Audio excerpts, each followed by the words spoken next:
Hello everyone, कैसे हैं आप सभी लोग।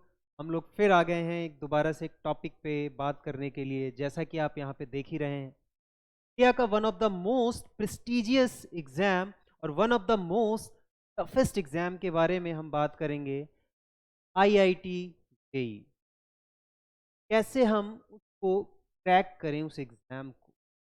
इम्पॉसिबल लगने वाले शब्द को भी हम यहाँ पे देख रहे हैं पॉसिबल होते हुए।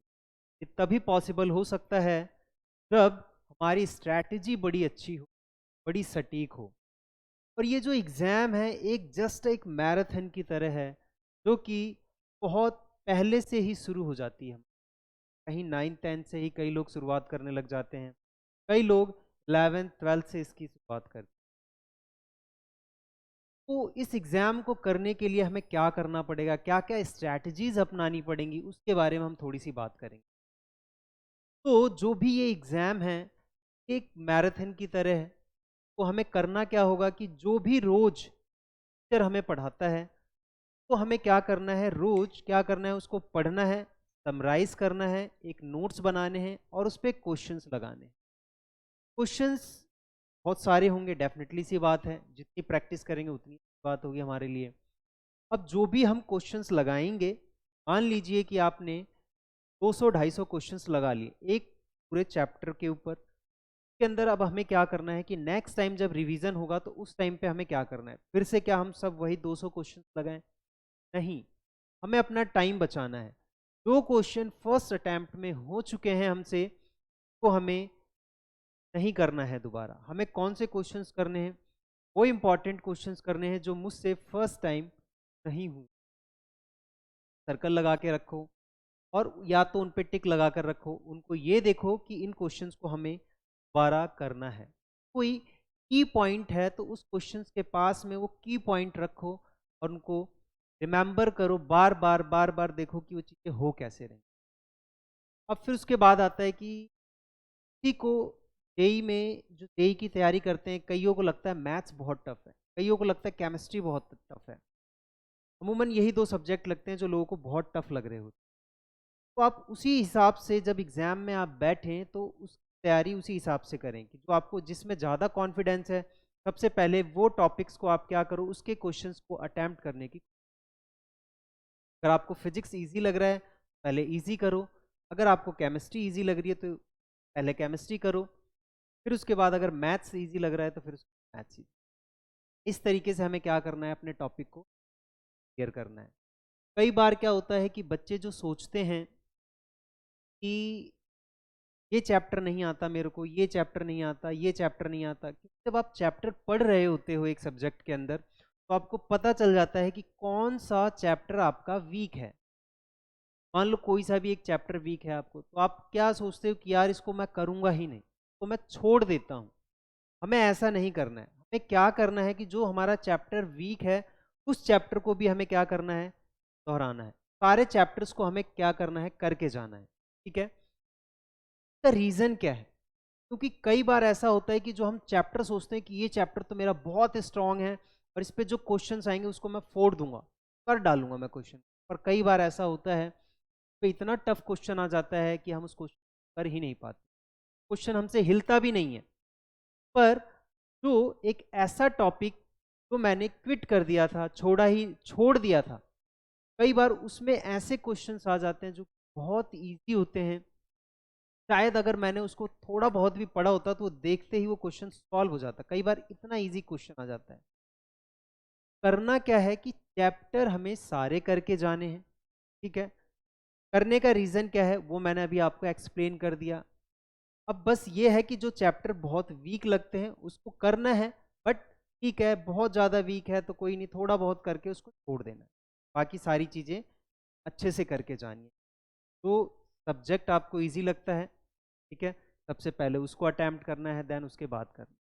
अगर आपको मान लो मैथ्स अच्छी नहीं लग रही है, लग रहा है कि मैथ्स बहुत डिफिकल्ट है, तो बाद की बात है। जब हम जेई के लिए क्लियर होंगे, मतलब जब उसकी काउंसलिंग होगी, तो हम अपना ऐसा स्ट्रीम सेलेक्ट करें के अंदर बाद मतलब मैथ्स कम आती हो या ये कह लें कि केमिस्ट्री कम आती है, वो अलग स्ट्रीम है, वो बाद की बात है, पर आपको करना तो पड़ेगा बेटा। ठीक है। के बाद क्या आता है, जब हम क्वेश्चंस कर रहे होते हैं तो कई बार हमें क्या होता है कि फटाफट हम सोचते हैं कि हाँ हाँ ये क्वेश्चन तो मैंने करा है, ये तो मैं फटाक से कर दूंगा, और कई बार वो क्वेश्चन सॉल्व नहीं हो रहा और उसको हम क्या कर लेते हैं, एक ईगो की तरह ले लेते हैं, ये तो सॉल्व होगा ही होगा और क्यों नहीं होगा। तब यहाँ पे क्या आता है कि हमारा जो टाइम मैनेजमेंट होता है वो काम आता है। अगर कोई क्वेश्चंस बार बार अटैम्प्ट कर रहे हो, बहुत केयरफुल्ली आपने उसको पढ़ा है, के बावजूद भी अगर वो नहीं हो रहा है, तो ईगो पे लेने की ज़रूरत नहीं है उस बात को, उस फिट करके हमें नेक्स्ट आगे बढ़ना है।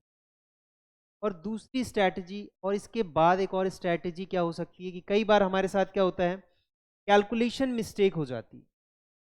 कैलकुलेशन मिस्टेक, हाँ जी, कई बार जब हम सवाल कर रहे होते हैं तो हमारे से क्या होता है, वो सवाल सॉल्व ही नहीं हो रहा होता है, कहीं ना कहीं कैलकुलेशन मिस्टेक हो जाती है। तो हमें करना क्या है, तो बार बार उस कैलकुलेशन को चेक नहीं करना है कि वो कहाँ मिस्टेक हुई है, कहाँ मिस्टेक। उस कैलकुलेशन को, उस गलती को ढूंढने से अच्छा है कि मैं क्यों ना एक दोबारा से अटैम्प्ट करूं उसको सॉल्व करने, गलती ढूंढने की। ठीक है। और दूसरी चीज, इसके बाद क्या करना है, हमें क्वांटिटी पे ज़्यादा फोकस ना करके क्वालिटी पे ज़्यादा फोकस। कई बार क्या होता है कि जब हम एग्ज़ाम में बैठते हैं तो हमें पता ही नहीं होता, हमने मेहनत तो अच्छी करी है, पर हम जब पेपर कर रहे होते हैं तो हमें समझ नहीं आता कि पेपर में जो क्वेश्चन है वो सॉल्व नहीं हो रहे होते। हो सकता है शायद एग्ज़ाम टफ हो, पर एग्ज़ाम चल रहा है तो शायद वो सबके लिए ही टफ हो, हमें पता नहीं चल पाता है। वो तो जब हम एग्ज़ाम से बाहर निकलते हैं तब हमें समझ में आता है कि नहीं, वाकई में एग्ज़ाम क्या था, बहुत टफ था। और हम वहाँ प्रेशर में आ जाते हैं और हम क्या सोचते हैं, क्वांटिटी पे ज़्यादा फोकस करते हैं क्वालिटी की वजह। तो हम करते क्या हैं, वहाँ पे क्वांटिटी हम सोचते हैं कि नहीं बहुत सारे क्वेश्चंस कर देते हैं, नहीं, हमें वही क्वेश्चंस करने हैं जो हमें आते हैं और जो बहुत ईज़िली से क्या हो सकते हैं, हमसे सॉल्व हो सकते हैं। हमें ऐसा नहीं करना है प्रेशर में आकर के सारे क्वेश्चंस की क्वांटिटी वही बढ़ाते गए, ठीक है। कि जब पेपर टफ आता है तो सबके लिए ही टफ आता है।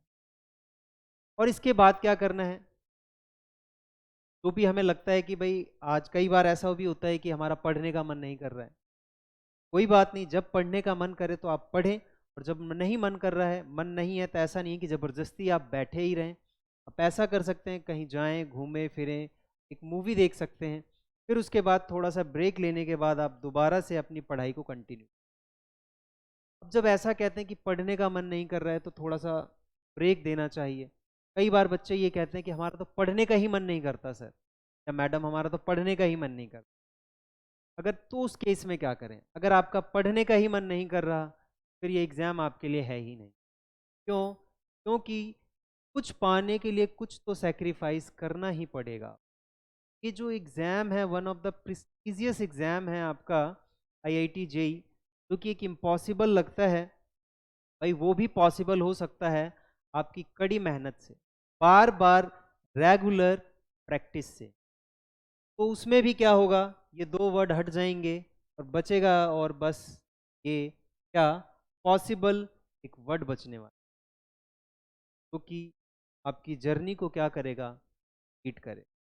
Thank you very much.